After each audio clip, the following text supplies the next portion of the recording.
Olá pessoal, nesse vídeo vamos estudar o eletrocardiograma.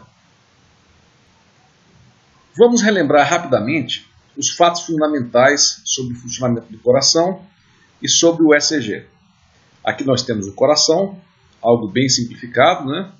Aqui nós temos uma divisão, né? O septo, que divide o coração em dois lados, e aqui uma divisão que separa o átrio do ventrículo. Aqui nós temos o átrio direito e o ventrículo direito, e aqui o átrio esquerdo e o ventrículo esquerdo. Aqui no átrio direito, nós temos uma estrutura muito importante, que é o nódulo sinusal, ou nódulo sinoatrial. É nesse nódulo que é gerado o estímulo inicial do eletrocardiograma. Então, pessoal, vamos tentar relembrar rapidamente o funcionamento do coração, né? E como é gerado o eletrocardiograma. Bom, o estímulo inicial é gerado aqui no nódulo sinusal. Assim que ele é gerado, ocorre a propagação do sinal. E, enquanto o sinal se propaga a partir desse ponto aqui, os músculos vão se contraindo cada vez mais, tá? Até que a contração chegue nessa fronteira aqui e pare. E aqui, nesse único ponto, onde o sinal passa do átrio para o ventrículo, ele sofre um atraso de 0,1 segundo. Tá? Como essa contração é gerada por fenômenos elétricos, então você pode medir consequências desse campo elétrico fora do coração. Se você, por exemplo, colocar um eletrodo entre o braço direito e o braço e a perna esquerda, você pode medir um sinal bem parecido com esse aqui, que é o nosso eletrocardiograma. Tá? Nessa primeira etapa, em que o nódulo sinusal gera o estímulo, ocorre inicialmente essa subida dessa onda aqui, que é a chamada onda P, e ocorre também depois a descida, tá? que basicamente são eventos relacionados à propagação do sinal elétrico no átrio.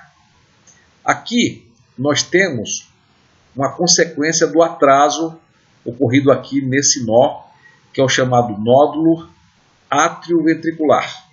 É nódulo átrio-ventricular, o que divide os átrios dos ventrículos. Tá? Então, aqui nós temos a onda P, e aqui nós temos um espaço com valor zero, né? Seria, digamos, o valor de base, né, do ECG, que fica sem atividade elétrica. É onde ocorre o atraso aqui nesse ponto. Tá? Em algumas patologias, por exemplo, acontece que esse atraso aqui fica muito grande, né? O que pode indicar algum problema.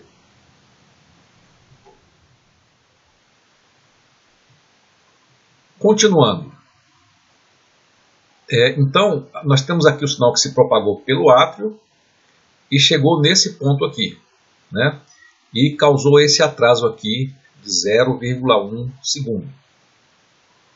Bom, depois, quando tem esse atraso, ocorre uma condução rápida dos sinais aqui no septo que divide o ventrículo direito e o esquerdo. Essa propagação aqui nos ventrículos se dá por meio de estruturas chamadas feixe de His e fibras de Purkinje. Tá?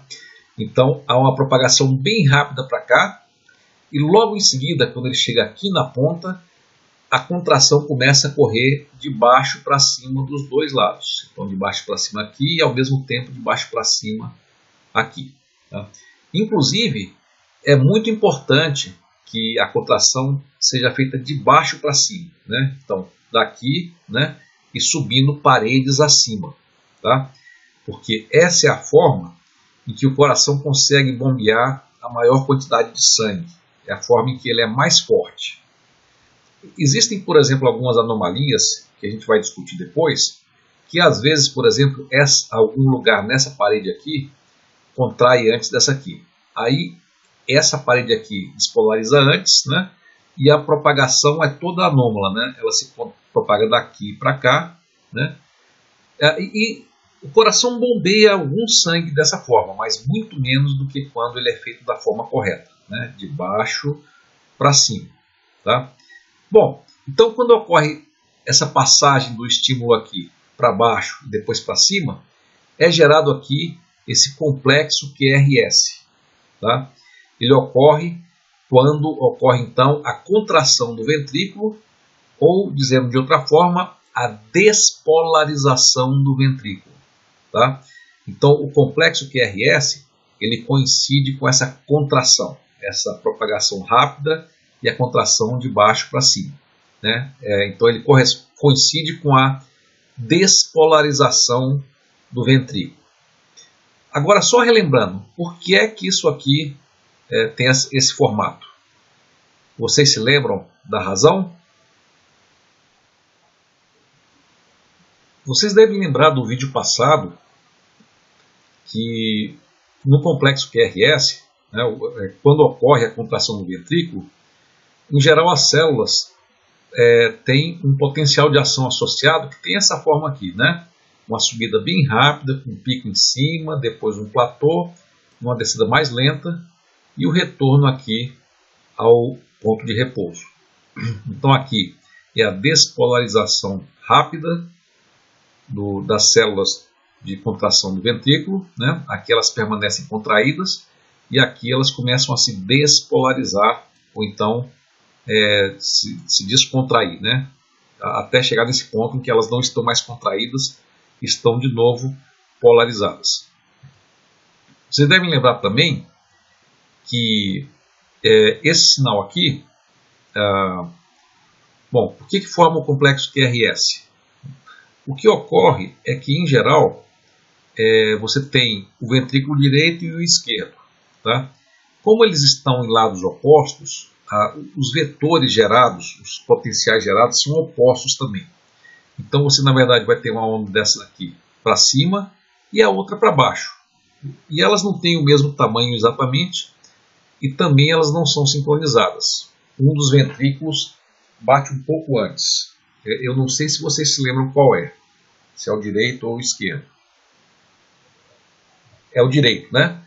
Porque o esquerdo, como ele bombeia para os órgãos e o direito só para os pulmões, né? O esquerdo é muito mais forte e maior. O direito, por ser menor, ele se contrai mais rápido, tá? Então ele parte primeiro. E depois vem o esquerdo, que cancela um pouco o efeito, né? Tem um efeito subtrativo, ok? Então esse é o ponto em que é formado o complexo QRS, tá? Mas, num certo ponto, os dois sinais, o do direito e do esquerdo, ficam nesse platô, né? Então eles se cancelam, né? E aqui eles ficam no zero. E depois os dois, o direito e o esquerdo, retornam. Entretanto, eles não retornam na mesma velocidade, um retorna um pouco antes do que o outro. E causa, então, a subtração dos dois, causa esse efeito aqui da onda T. Então a onda T está associada a essa caída aqui do potencial no relaxamento dos dois ventrículos. O fato de um relaxar antes, né, de um despolarizar antes, causa essa onda T. Pessoal, nessa figura nós mostramos o sinal típico do ECG, né? Aqui nós temos a onda P, aqui nós temos o complexo QRS e aqui nós temos a onda T. Nós já vimos o que é que significa cada uma dessas ondas, né? Aqui nós temos alguns intervalos muito usados, né? Por exemplo, o intervalo entre o início da onda P e o início da onda R, que é essa aqui, que é o intervalo PR, tá?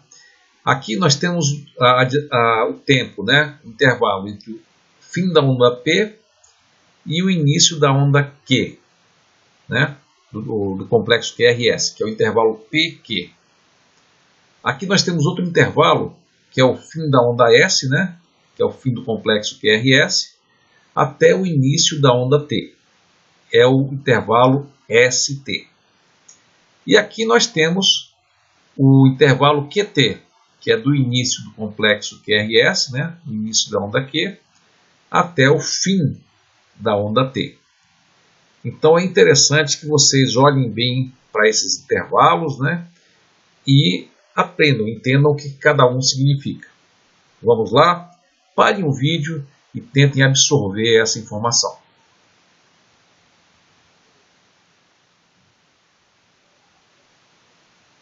Pessoal, aqui nós vemos uma figura mais acurada do coração, né? Aquilo que nós fizemos até agora é só um desenho esquemático, tá? Mas aqui a gente vai começar a ver um pouquinho mais algumas figuras, né? Olha só, aqui nós temos então coração, né? Aqui o lado direito, aqui o lado esquerdo, né? Aqui nós temos o átrio, né? O átrio direito. O esquerdo está meio escondido, mas dá para ver aqui um pedaço dele, tá? Então aqui temos o átrio direito, aqui a veia cava, né? Então ela enche o átrio direito. Aqui nós vemos algumas válvulas, né? Tá? Então o que acontece? Vamos lá. Como é que funciona então a contração do coração? Então inicialmente o nódulo sinoatrial ou nódulo sinusal gera um estímulo, né, que se propaga para o átrio direito e esquerdo, tá? E vai causando a contração dos músculos nessa região, tá? Bom, depois o sinal para aqui, nesse nó, aqui tem uma barreira elétrica, né? Ele não passa, ele só pode passar por meio desse nó aqui, que é o nódulo atrioventricular, que divide os dois ventrículos. Então o sinal para aqui e sofre um atraso, tá? Aí depois ele vem para essa estrutura aqui, tá? Que são chamados os feixes de His, tá? Os feixes de His, e se divide no feixe direito e esquerdo, tá? No feixe direito e esquerdo, e daqui para cá ocorre uma propagação bem rápida, que nós já mencionamos anteriormente, tá? Chegando aqui na ponta, então começa a contração aqui de baixo para cima por meio de sistemas de condução chamadas fibras de Purkinje, ou Purkinje, né? Eu falo Purkinje, tá? Então ele vai de baixo para cima, fazendo a contração. Só relembrando, aqui quando ocorre o início da contração, né, o átrio se contrai, né, e ocorre a subida da onda P. Quando o átrio se relaxa, né, é o final da onda P. Então é quando o átrio se despolariza e depois se repolariza, ou seja, ele se contrai e depois relaxa. Aí chegando aqui tem um atraso, né, e então começa a contração e rapidamente é uma condução bastante rápida para cá, tá? Seguida por uma contração de baixo para cima. E é aqui que ocorre o complexo QRS, tá? E depois de algum tempo, os dois sinais, os ventrículos se despolarizam e retornam ao repouso, tá? E como eles se despolarizam em velocidades diferentes, então ocorre a onda T, tá? Observem só alguns detalhes aqui, né? Vocês veem que realmente o ventrículo esquerdo é a parede bem mais grossa que o ventrículo direito. Isso pelo fato de ele ser um ventrículo mais forte, que funciona sob maior pressão, né? E que necessita de bombear sangue para um sistema maior, né? E com maior resistência, tá?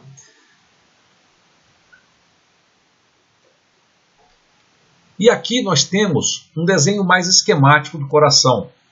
Como ele não é tão real assim, ele facilita um pouco o entendimento das estruturas. Então vamos só ver aqui rapidamente como é que funciona. Aqui nós temos o átrio direito.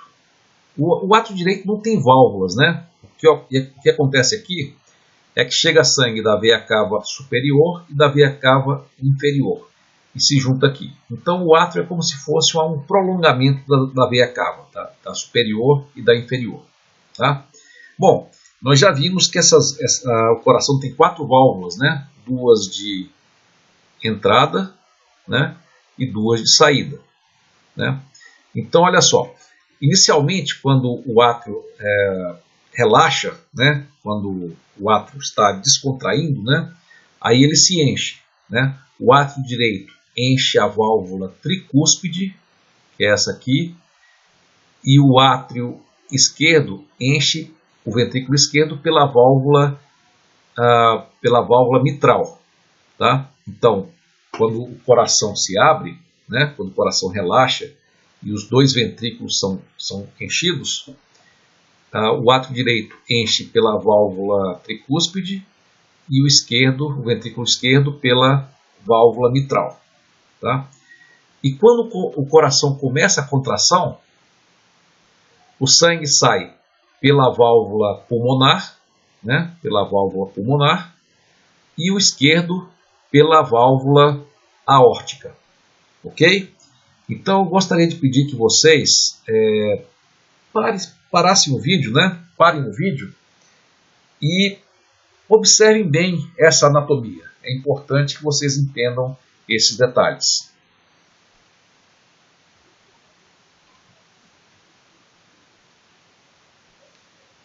Vamos lá? Parem o vídeo então e façam isso. Observem bastante essa anatomia do coração.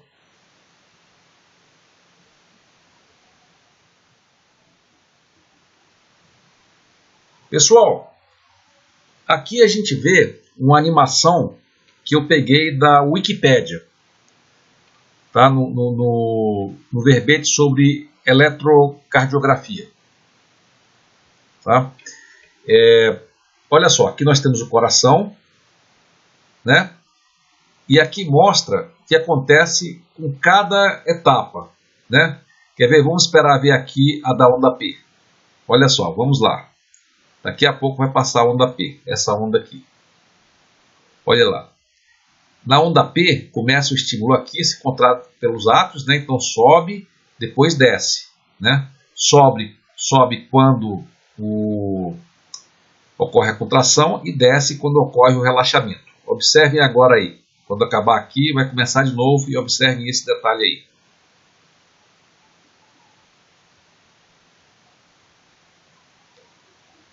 Viram? Se for o caso, repitam de novo o vídeo aí, tá? E observem bem.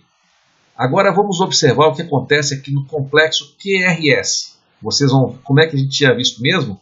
É quando cai o estímulo, ocorre para cá, né? E aí depois se contrai para cima, para esse lado de cá e para o lado de lá, né? Para cima pelo ventrículo direito e esquerdo, tá?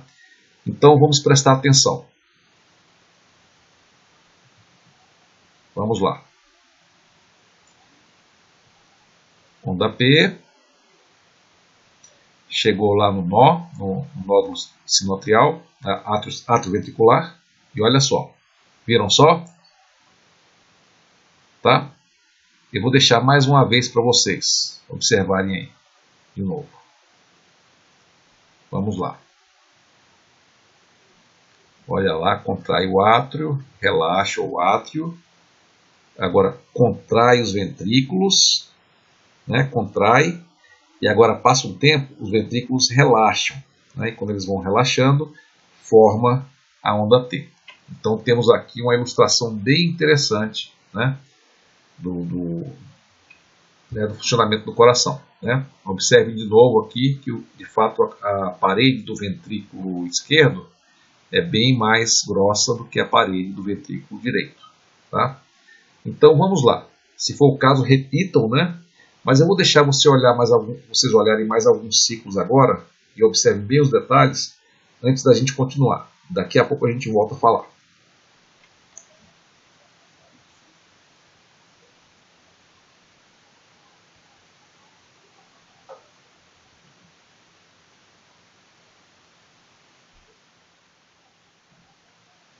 Pessoal, agora eu vou mostrar algumas animações que eu achei no YouTube.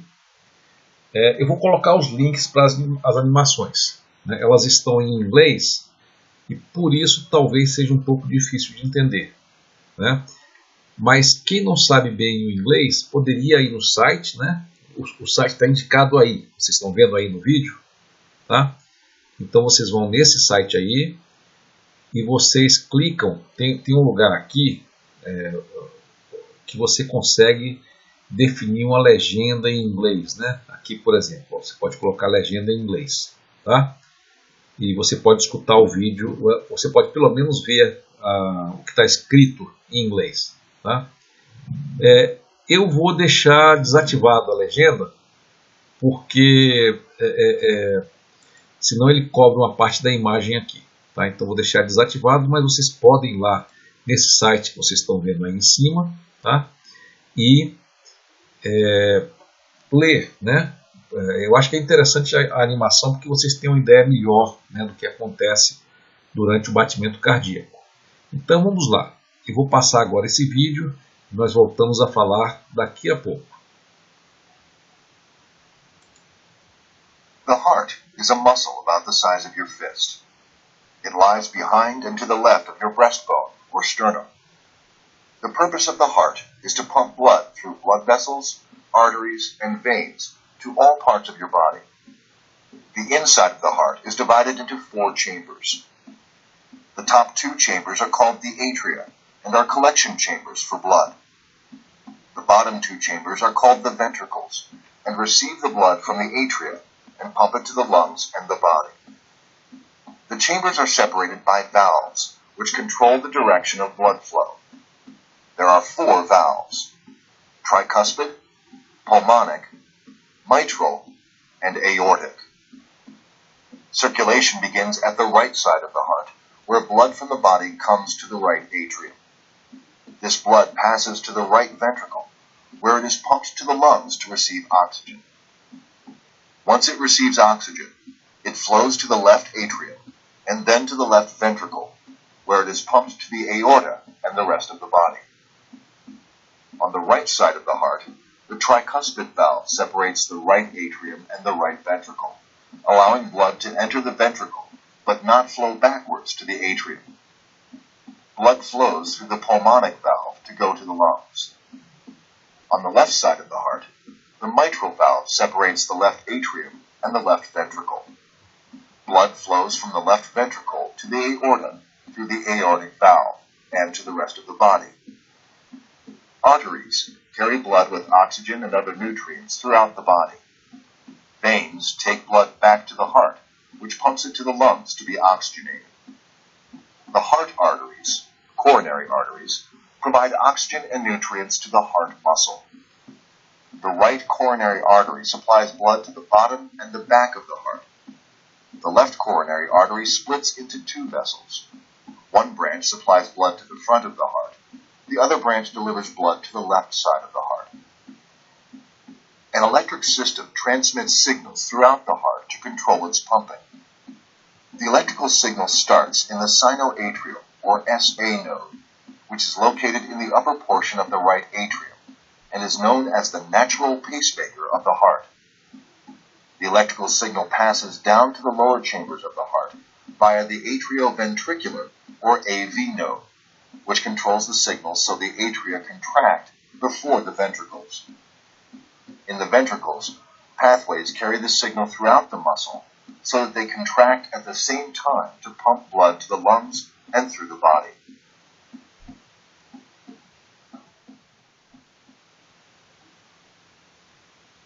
Pessoal, antes de continuar, eu queria comentar com vocês algo que vocês já devem saber, né?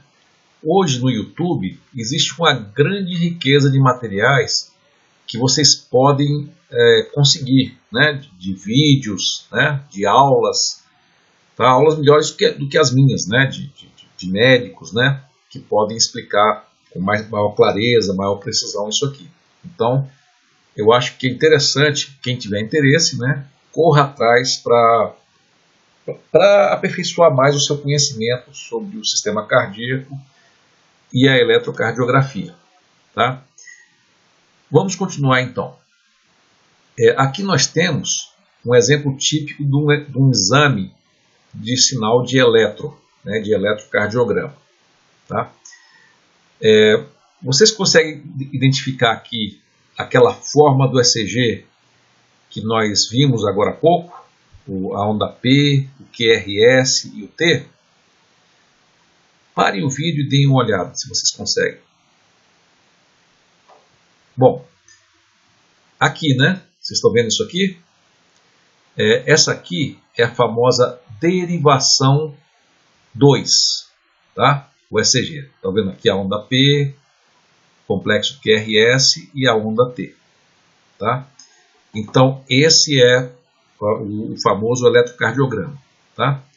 Mas eu comentei com vocês que, na verdade, existem várias formas de você medir o sinal elétrico do coração. Você pode medir.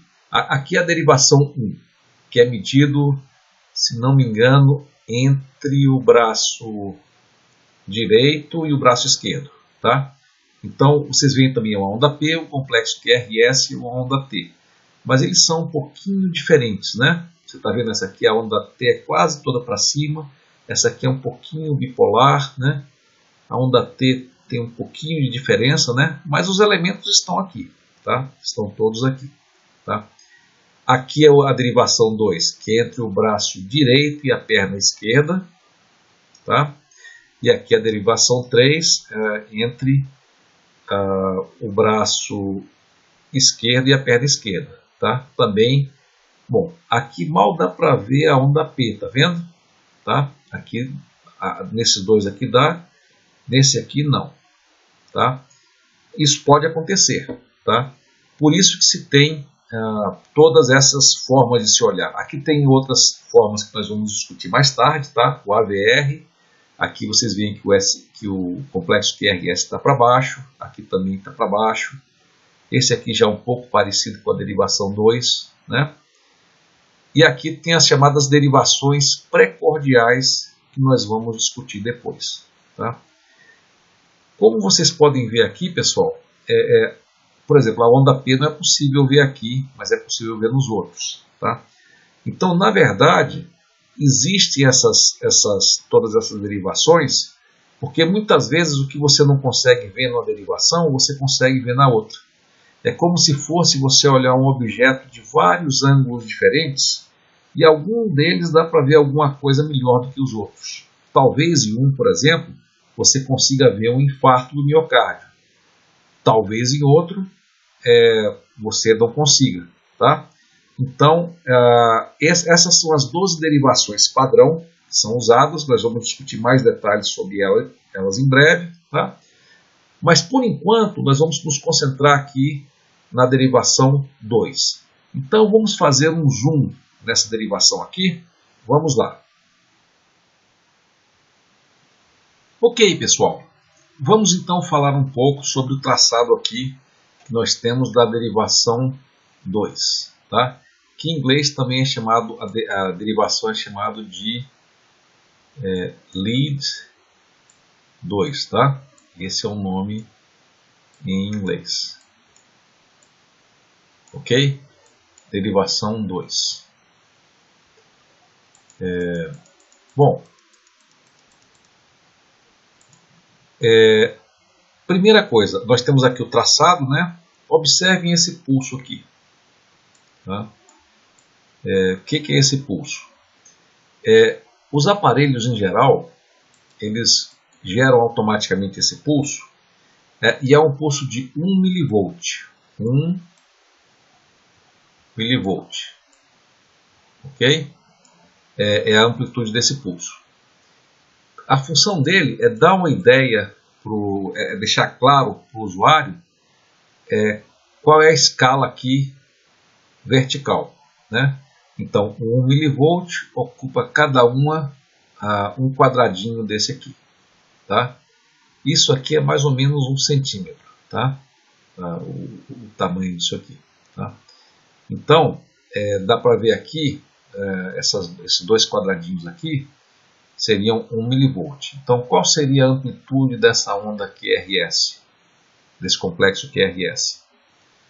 Seria mais ou menos 1,3 mV. Tá? O complexo, a onda P, né, seria menos, né? Quer dizer, é fácil ver aqui, né? Qual seria então o tamanho de a amplitude de cada um desses sinais. Tudo bem? Um outro ponto que ajuda também a leitura é que 5 quadradinhos desses daqui, vamos ver, 1, 2, 3, 4, 5. 5 quadradinhos desses correspondem a 1 segundo. 1 segundo. Tá? Então eu pergunto para vocês, qual seria o tempo, o intervalo de tempo entre, por exemplo, essa onda P e essa onda P? Né? Ou mais fácil ainda, né? A onda P é um pouco difícil de calcular o intervalo, porque ela é meio suave, né? Tá? O mais comum, na verdade, é calcular o intervalo entre os complexos QRS, tá? Que ele é mais ou menos igual ao intervalo entre as ondas P, entre duas ondas P. Então, o que se faz, na verdade, é ver o intervalo entre os complexos QRS. Eu queria propor um desafio para vocês, então. Qual seria, então, essa duração? Vocês poderiam me dizer? Parem o vídeo e tentem fazer esse cálculo agora. Bom, se fosse, por exemplo, se fossem 5 quadrinhos, né, o intervalo seria 1 segundo. Tá? Seria 1 segundo. E se for 1 segundo, você teria quantos batimentos por minuto? Ou BPM, batimentos por minuto. O que vocês acham? Quantos batimentos por minuto? Bom, se durar 1 segundo, né? E o segundo tem 60, o minuto tem 60 segundos, então seria 1 segundo, a duração de 1 segundo corresponderia a 60 batimentos por minuto. Vocês concordam? Tá? Então é isso. Mas vocês podem ver que aqui não tem 1 minuto inteiro, né? Ele tem um pouco menos, porque olha, aqui daria um quinto, né? Um quadradinho, 2, 3, 4. O quinto daria até aqui, né? Mais ou menos, né? Então ele tem, na verdade, 4 ponto. O quinto seria aqui, né? Então seria 4.4 quadradinhos, né? Então 4.6 quadradinhos. Não é isso? 4.6 quadradinhos. Bom, fazendo uma regra de 3, dá para saber qual seria o intervalo.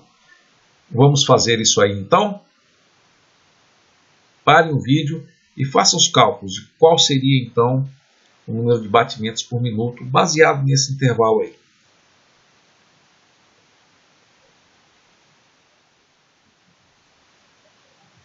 Então, pessoal, vocês chegaram a essa fórmula aqui.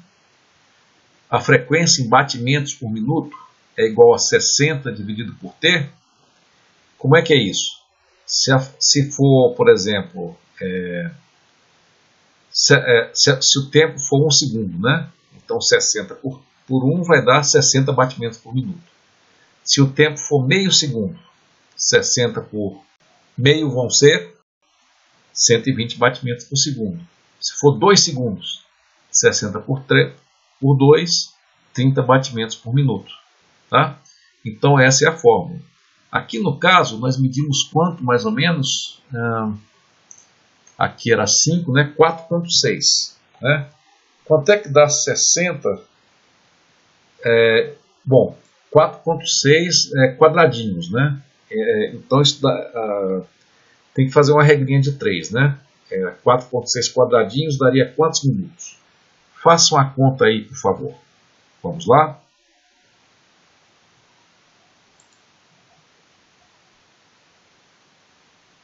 E então, pessoal, bom, vocês devem ter feito a conta, né?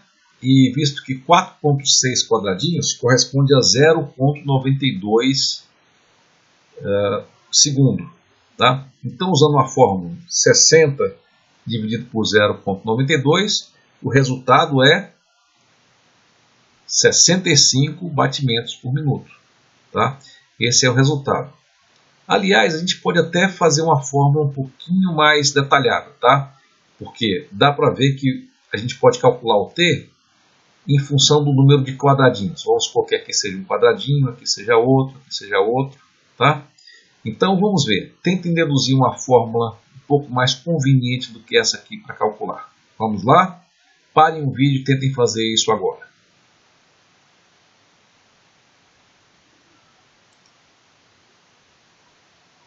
Então, bom, vocês devem ter visto que o tempo, em função do número de quadradinhos, esse quadradinho aqui maior, né, é igual ao número de quadradinhos dividido por 5.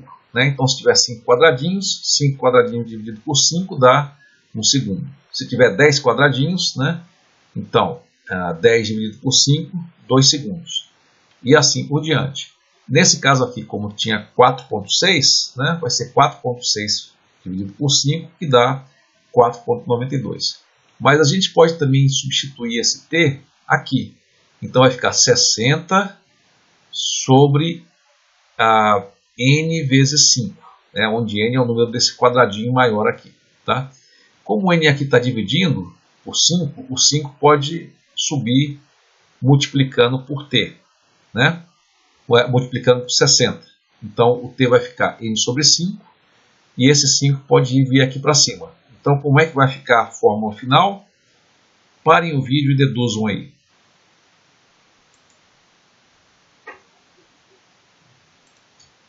E então, pessoal, acharam esta fórmula aqui?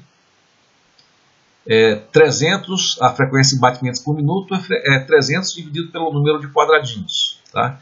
Então, se tivesse 5 quadradinhos, seria 300 dividido por 5, que daria 60. Tá?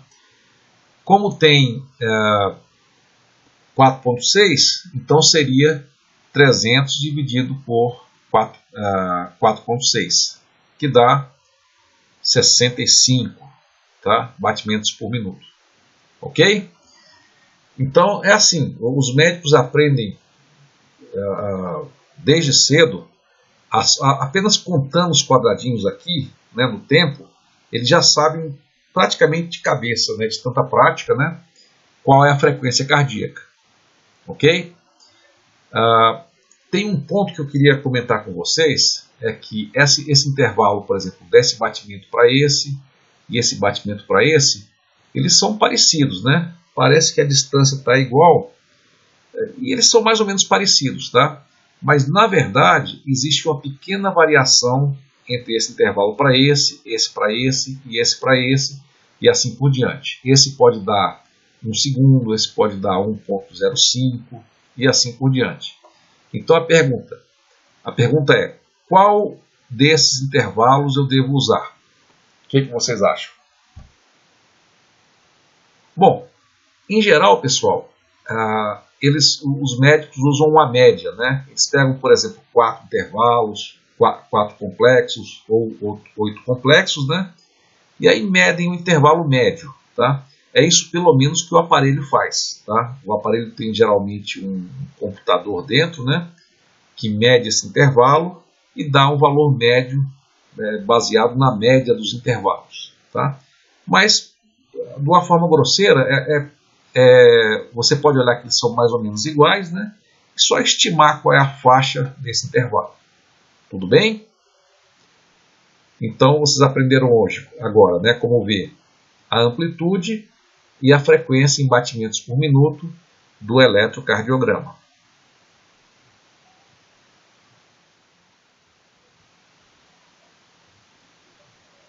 Pessoal, vamos voltar aqui a esse exame de ECG. Vamos só ver alguns detalhes, né? Nós já vimos que aqui vem os ECGs nas 12 derivações padrão, né? Eu vou chamar a atenção agora para esse detalhe aqui, tá? Vamos então dar um zoom aqui nesse detalhe. Bom, pessoal, temos aqui o nosso zoom, tá? O que significam esses números aqui? O vezes 1, eu não sei se vocês se lembram que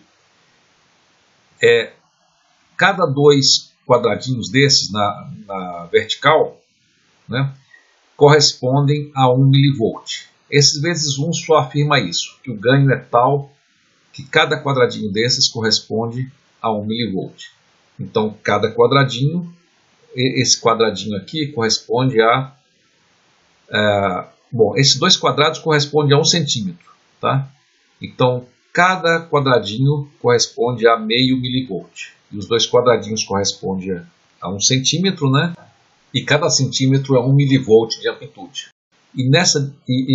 Bom, agora vamos ver agora esses dois números aqui.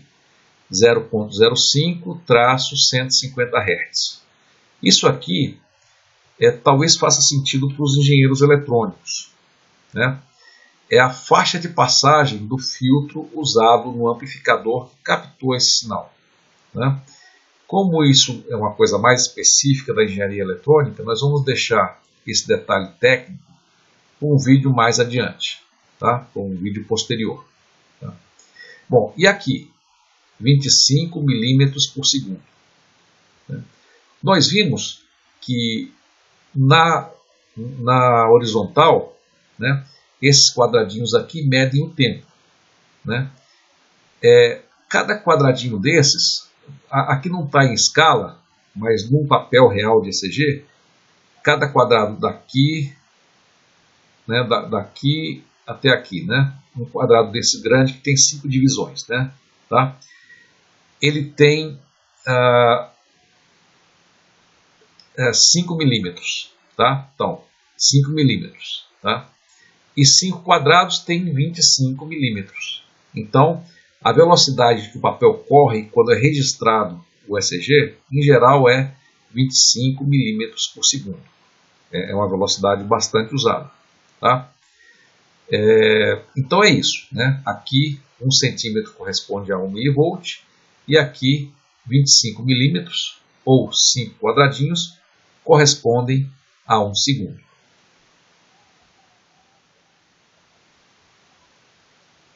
Agora, pessoal, vamos dar um zoom aqui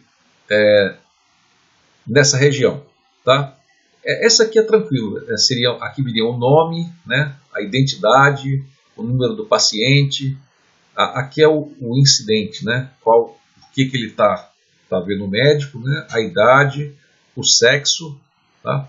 Nessa parte aqui é como se fosse um diagnóstico, né, que está dizendo ECG normal, né, ainda não confirmado, tá? E ritmo sinusal normal. Ou seja, o diagnóstico até o momento é que esse eletrocardiograma está normal. Agora vamos dar uma olhada aqui nessa região. Vamos dar agora um zoom nessa parte aqui.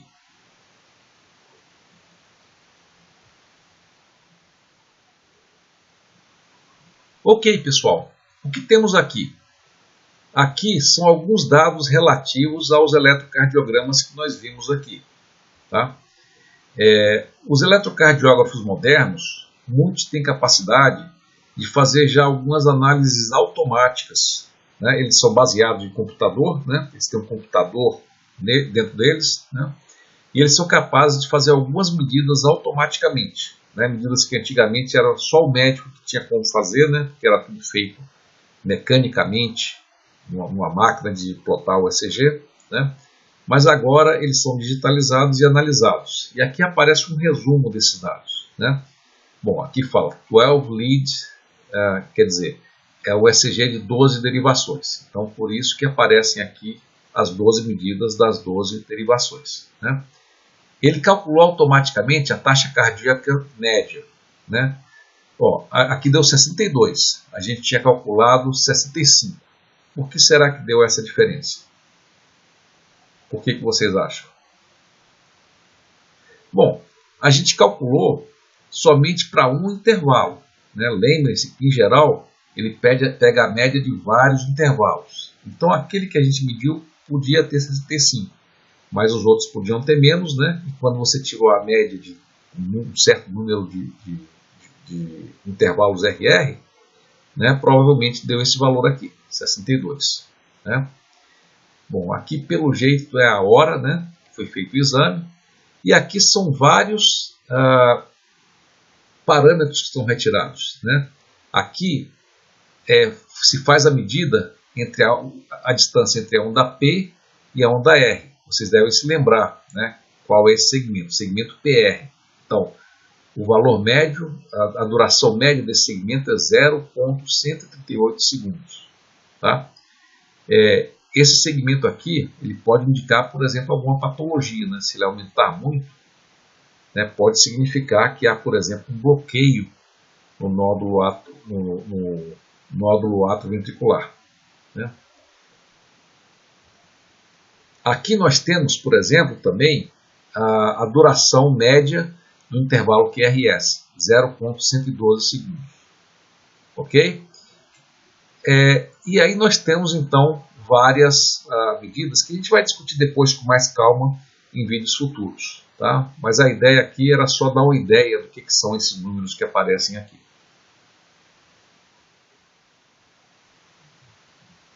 Pessoal, vamos ver se essa última parte do vídeo ficou bem assimilada.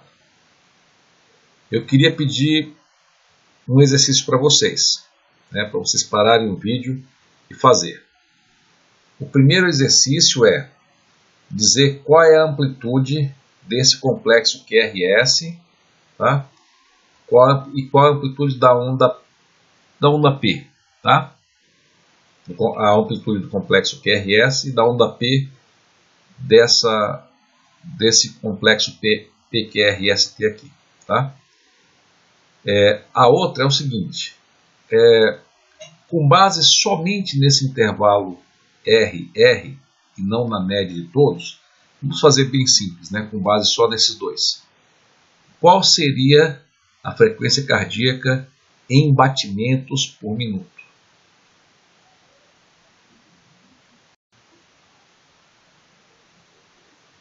E então, vamos calcular isso? Parem o vídeo e façam agora. Ok, pessoal. Vamos lá então. Olha só. Nesse caso aqui, a parte isoelétrica, né, a linha de base do ECG, ela está exatamente nesse meio aqui. Né, na minha opinião, bem em cima da linha. Tá? Então, a altura do ECG mais ou menos, né? Ela deve ir daqui até quase, né? Deixa eu ver aqui, 0,9 centímetros. Então, como cada um tem 1 milivolt, então a amplitude é em torno de 0,9 milivolts, tá? Próximo de 1 milivolt, ok? Esse aqui já está um pouquinho difícil de ver, mas eu acho que ele só tem 2 quadradinhos, né? Então, bom, 5 quadradinhos pequenininhos desse aqui tem 5 milivolts, né? Então, 2 pequenininhos tem 2 milivolts. Não, desculpa, 5 quadradinhos tem 0,5 milivolts, né? 5 décimos de milivolts. Então, aqui tem 2 décimos de milivolt. Ok? Então, 2 décimos de milivolt e 0,9 milivolt. Aproximadamente. Tá? Aqui a figura está um pouquinho pequena. Né? Então, só um cálculo aproximado. Agora, vamos tentar calcular agora. Vamos ver se vocês acertaram a frequência cardíaca em batimentos por minuto. Né? Então, vamos ver quantos quadradinhos nós vamos ter aproximadamente. Né? Bom, aqui está mais ou menos antes dessa divisão aqui. Meio quadradinho antes, né? Então vamos lá. 1 quadradinho, 2, 3, 4, 5, 6, 7. Bom, a gente chegaria em 8 aqui, né? Meio para cá seria 7, sei lá, 9, né? Vamos ver. 7,95, 7,85, 7,7, tá? Então, quanto é que daria? São 7,7 quadradinhos. Vocês se lembram da fórmula? Né? A fórmula é 300 dividido pelo número de quadradinhos. Né? Eu peguei aqui a minha calculadora e vou fazer 300 dividido por era 7,75, né? Então, deu 38,7 batimentos por minuto. 38,7 batimentos por minuto. Tá? Em geral, esse nível, inclusive, é uma arritmia. É considerado uma arritmia chamada bradicardia, que é quando o coração bate mais lento do que o normal. Tá? Então, é considerado aqui então uma arritmia chamada bradicardia. Se a distância fosse menor, né? Se, por exemplo, tivesse um batimento aqui e outro aqui, né? Aí seria o oposto, né? O coração estaria batendo mais rápido e nós teríamos uma outra arritmia chamada de taquicardia. Mas, na verdade, foi só o primeiro exemplo, né? Vamos deixar essa discussão para o próximo vídeo.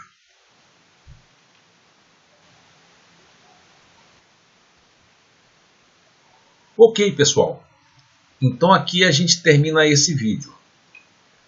No próximo vídeo, nós vamos ver alguns exemplos de arritmia. Vamos ver como o eletrocardiograma pode ser usado para detectar várias arritmias.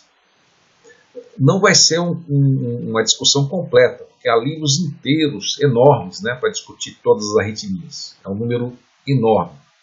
Mas eu gostaria que pelo menos vocês entendessem a lógica na detecção das arritmias. Né? Quando você conhece o mecanismo do ECG, você consegue entender quais são os mecanismos que geram as doenças e consegue detectar várias dessas doenças. E eu espero que a gente veja isso no próximo vídeo. Tá? Então vejo vocês em breve no próximo vídeo. Tá? No final desse vídeo, eu vou colocar aqui uma breve homenagem ao nosso coração. Muito obrigado, nos vemos em breve. Meu coração, não sei porquê, bate feliz quando te vê, e os meus olhos ficam sorrindo e pelas ruas vão te seguindo, mas mesmo assim foges de mim. Ah, se tu soubesses como eu sou tão carinhoso e muito, muito que te quero, e como é sincero meu amor, eu sei que tu não fugirias mais de mim. Vem, vem, vem, vem, vem sentir o calor dos lábios meus à procura dos teus.